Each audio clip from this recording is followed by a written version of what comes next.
on, take a seat. So I decided to do my sales training on Networking 101. For my developing leaders group, I'm in a NAOP developing leaders group 35 and under. My coach had us read a book called Networking as a Contact Sport. And so basically, I've been hearing a lot from Mike Lipsey at my old firm, which I don't want to dive into too much. That basically, we had a business coach, and this guy was telling us, you need to be involved in everything. You need to, in my business plan, I need to be involved in some sort of a NAOP function, some sort of a charity function on a board, and then getting involved in meeting decision makers. So I've been getting hit a lot with this lately in the past 6 months, and especially with Mike Lipsey coming in here the other day and saying that a tenant rep broker is different from a landlord broker through your mindset.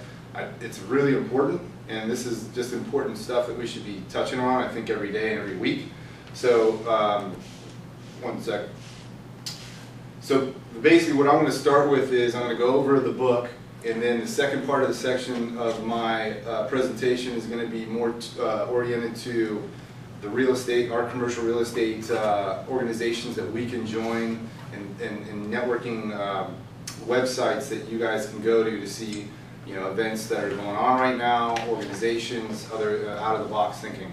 So I'm going to start off with this book, and I'll tell you when, Blair. Sorry. I'm going to start off with this book, and just a heads up on the book. You know, I just read it the past week. A lot of it is some rudimentary stuff, but at the same time, it's just like anything else. You go back to math class and you try to read how to do algebra. It's like you need a little refresher every now and again to punch you in the face and say, this is how you're supposed to do it. So go ahead, Blair. Yes. So Joe Feeney is the author of the book. Joe Feeney is a guy out of Wisconsin. He's a marketing agent for Brett Favre, and he's done a lot of different things. I mean, his background I don't really need to get into, but the classic definition of networking through his book was the process of establishing beneficial relationships with other business people and potential clients and customers, or a way for like-minded confederates to exchange information, ideas, and support. And basically what he's saying is, most of us show up to a networking event and we say, how can we trade and exchange services so you can help me and I can help you? And he doesn't believe that's the correct way of going about it. At the end of the day, I mean, that's really what you're trying to do, but it's not the correct way of going into a networking event. So the issue with that is you're walking in with an agenda for you. You're not walking in with an agenda for them, where they're going to come back to you in time and say, hey Chris, I got something for you. It's going to be more self-serving when you show up and say, it's all about what can you do for them. It's about giving, it's not about getting. So you show up and anything you can do for them, don't even ask questions really about yourself or pitch your services. It's more about what is it that you can do, and if they ask questions about you, then you answer those questions. So that's really the big basis of the book is don't push your services, don't hand out your business card, wait for them to ask you for those things. So where do you network? Again, this all seems like basic stuff, but you don't think about it. We're at work right now. You should be networking with everybody in here.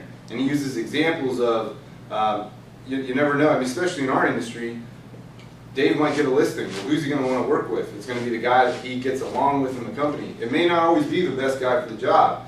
Somebody else might get out of here and go start a new company, and they're going to want to hire a broker. Who are they going to hire? They're going to hire the guy that maybe they had a good relationship with. So he constantly stresses, go out to lunch with different people in our company. Go out to lunch and go out and grab beers like a lot of us do, but expand your network. Don't go with the same group all the time. Where you live. He used an example, he moved to a Wisconsin town where he didn't know anybody. And nobody in their neighborhood wanted to do anything. He pulled out a basketball hoop, everybody's playing with their kids. Now he knows everybody in his neighborhood, and he's expanding his network. It's just little things that you can do every day. You don't need to go to a networking event.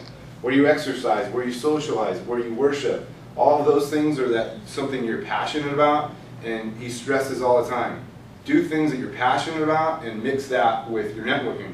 It doesn't have to be this horrible thing where, damn, I'm going to go to the networking event today and I don't really want to go. Go to the bar, see what everyone's doing at the bar. He says specifically don't do that, but it is what it is. Go out, do whatever you want to do that makes sense for you guys to be able to go out and touch more people. When do you network? This is, again, stressing today. Don't wait till next week. He tries to make sure to contact somebody every single day. If you wait till next week, it's a procrastination. It's just human nature to never get to do it. You're never going to do it. He said network is like shaving. You should do it every single day. Network is created by pursuing communication with others. It's not going to come to you. You have to go find it. How to network. I apologize that the font is a little low here, but I'm going to touch on a lot of things that he uses throughout the book, and these are just when you're in a social situation, what do you do? How do you do it? And again, this is really the point I'm talking about before we started this, is you don't realize what you're doing. Ask questions to and about the other person. Don't be the guy that's always talking about himself. Perfect the art of small talk, and this is what I was talking about when Tara was in here. Like Stanford Graduate School of Business. Studies showed the most successful students were not the ones with the highest GPA, but the ones with the most comfortable having conversations with strangers. So, I talked to a number of guys about this. I was talking about Steve Bruce about it over the weekend. This job isn't about managing money, or it's not about any of that stuff. It's about relationships, and that's how you hold them. Actually listen to people. Don't interrupt conversations. Don't go up to somebody that's in the middle of a conversation and say, hey, I'm Chris, how have you been? Let them finish it. Don't be rude. Think of interesting questions, similar to hitting on a girl. Young guys know how to do this. You don't walk up and go, how are you doing? What do you do? That's boring. Now you're just mingling with the rest of the crew. Act as if you're the host. Introduce people to other people. Now you're the center of attention. Know the difference between networking at a business event and making connections at social events. Again, don't be pushing your business card. Just be a person at a social event. Don't try to network at a social event. Figure out a way to remember names. I'm horrible at this, but it's something we all need to do. He has a couple of tricks in there. I didn't get into it, but whatever way you can do it, figure out, whatever you need to do to figure out their name. He did some sort of situation where if the guy looked like a bear or whatever, and then grizzly, I don't know, whatever, just little acronyms. Go ahead, Blair. Never be afraid to introduce yourself first. Take the bull by the horns. Don't be infatuated with another person's success. It's going to make you lower your credibility. Toss the ball of conversation back and forth. Again, talk to them. Don't hold it all. Budget your time. Make sure that you're going around, have an agenda.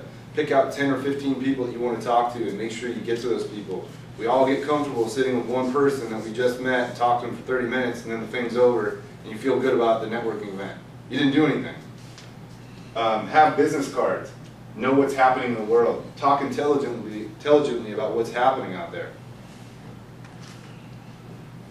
A big portion of his book is spent on understanding personalities, and we'll get into this, and to be honest with you, it's all his way of saying who you are and who people are and putting them into categories, but it's more about understanding who you're talking to, and I don't want to say chameleon yourself to them, but ask the right questions that make them feel interested. But he makes a couple of good quotes here. Learning how to recognize certain personality traits will help you network better, manage people more efficiently, and sell to others more effectively. And business is not about managing money, it's about managing relationships and personalities. And that all goes back to what I just said. This is not about who's the best broker, who has the most market knowledge. It's about who has the best relationships, who gets along, who's laughing on the phone with their guy. That's the guy they're going to work with. Who are they playing baseball with their kids? So he separates it into 4 types of personalities. He's a captain, the guy who's running the show. Social director, the social, fun-loving, free-loving type. Steward, the loyal and relationship type. And the navigator, and this is the quality control, analytical type.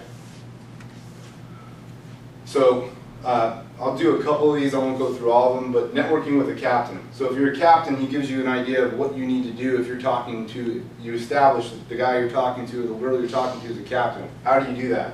Well, remember that a captain's a leader, so if you guys are both captains, don't be competitive with him. Don't be the alpha male. Let him take it over and take a step back.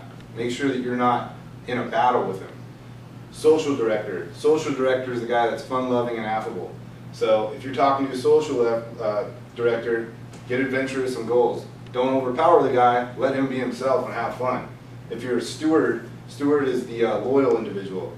The captain needs to let them know that you're reliable. Talk in terms of bottom line results. If you're a navigator, and a navigator is the analytical type. Let them lead you and show that you're a good employee. So then it goes through social directors, and it gives you ideas again on how to do that. And I don't want to get in, we don't need to get into all that, Blair. Okay. But I just want to give you guys an idea. So the next slide. Next slide. Keep going? Yeah, just keep going until we get to the next deal. Keep going? Yep. This is what Joe Feeney does every day. It's called his 5-10-15 rule. And it's basically his way of understanding or getting in touch with people every single day, and it's his game plan of how to do it. The 5 stands for 5 meetings or encounters every day. The meetings or encounters don't necessarily mean that you have a sit down with somebody that has a listing or has a requirement. It could be the guy in Starbucks that you met briefly, but you met and you didn't realize. The guy on the elevator that works at business.com. Those are encounters, those are meetings. Put yourself out there every day.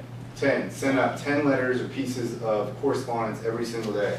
Those are emails, those are letters, those are sending a book like Mike Lipsy said about whatever, trying to use a way to get past the gatekeeper. And then 15, make a minimum of 15 phone calls every single day. You're always expanding the network.